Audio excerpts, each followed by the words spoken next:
Bienvenue dans la présentation de Jiminy. Nous allons aborder dans ce module la connexion au logiciel et la navigation. Pour commencer, il convient de double-cliquer sur l'icône Jiminy. Cela ouvre l'écran de connexion. La première fois, il faudra indiquer le nom du compte qui vous a été fourni.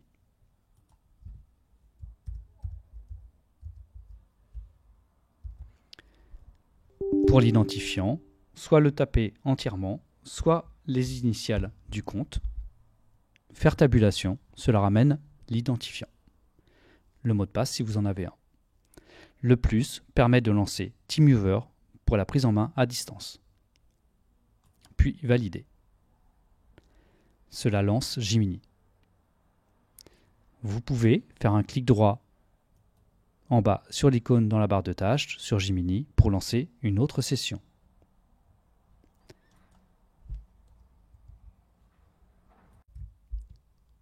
Lors du lancement, nous vous indiquons les dernières nouveautés de Jiminy. Les flèches permettent de passer de nouveauté en nouveauté. Il est possible de cocher cette case pour ne plus faire apparaître cette fenêtre. Lors de la prochaine mise à jour, cet écran reviendra. Cet écran est l'écran d'accueil de Jiminy. Nous allons le décrire. Au centre, vous avez le bloc-notes personnel. C'est un bloc-notes qui est lié au profil utilisateur. À chaque sortie de Jiminy, on enregistre le contenu de ce bloc-notes. Une mise en forme est possible via les boutons. À droite, vous avez la possibilité d'ajouter des documents qui sont aussi liés au profil utilisateur, ce que nous appelons les documents à traiter. Via le plus, vous ajoutez les documents. La poubelle permet de supprimer les documents. Les flèches permettent de naviguer et de modifier l'écran d'accueil. On peut voir qu'on voit le bloc-notes, les documents, les appels téléphoniques non traités.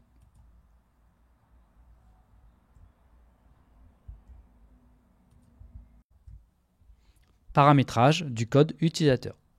Donc paramétrage, panneau de configuration. Tout en bas, il y a le menu utilisateur. On retrouve l'ensemble des utilisateurs du cabinet.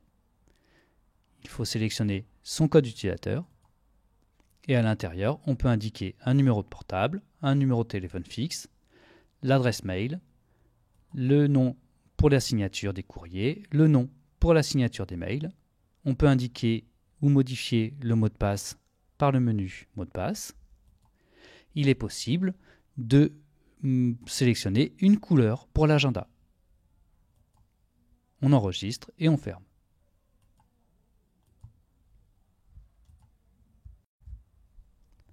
L'ensemble des supports de formation sont disponibles dans Formation, Support de formation.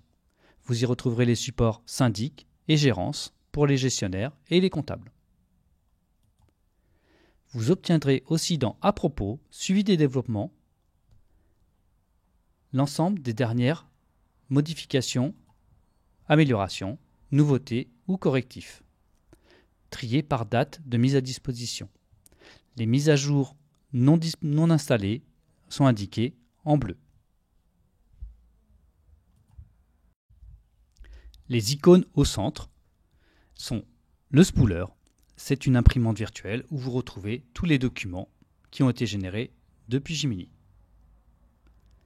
On retrouve la liste de tous les documents, on sélectionne le document et on clique sur Générer en PDF pour le visualiser.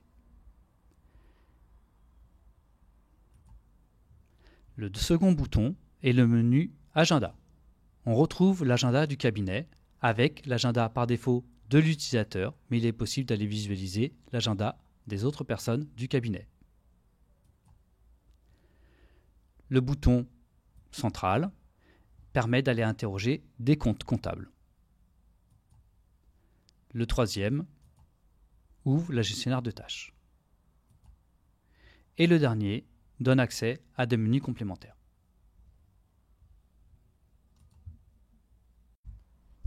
En bas à droite, nous retrouvons des icônes de raccourcis.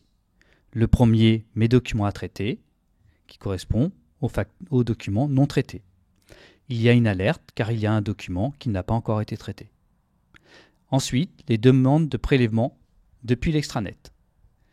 Ensuite, les demandes extranet, mes tâches à traiter, gestion des documents entrants.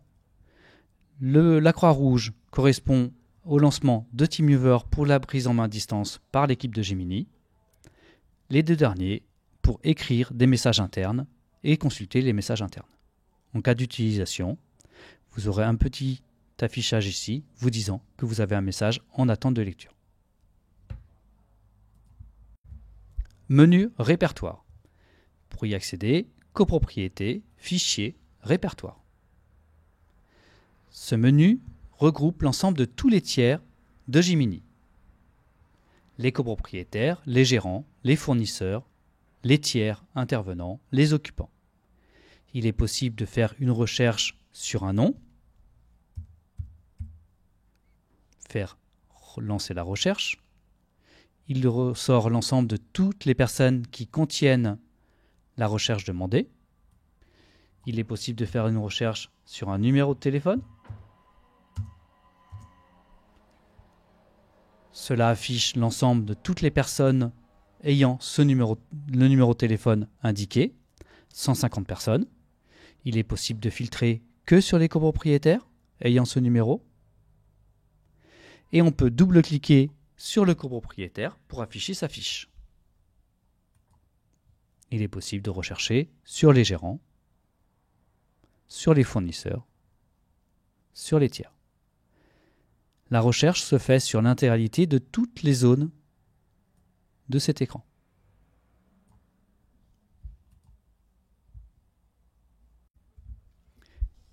Partout dans Gemini, quand il y a des listes comme celle-ci, l'icône à droite permet de faire des exports Excel, Word ou XML et pourquoi pas de sélectionner selon certaines colonnes. Il y a un bouton en bas à droite qui permet d'extraire ou d'utiliser l'ensemble de tous les copropriétaires ayant souscrit à la LRE. Il est possible de gérer des raccourcis via les boutons en bas à gauche. On clique sur le bouton plus, ensuite on choisit le menu qui nous intéresse, exemple le répertoire. On choisit l'icône qui nous convient, par exemple la loupe. Et maintenant, quand je clique sur la loupe, ça me lance mon répertoire.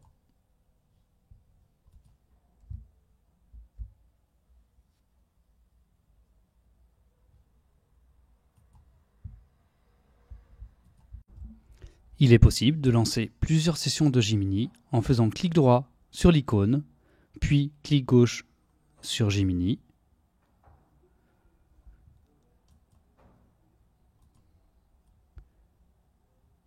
Et ainsi avoir plusieurs accès à Gemini. On passe de l'une à l'autre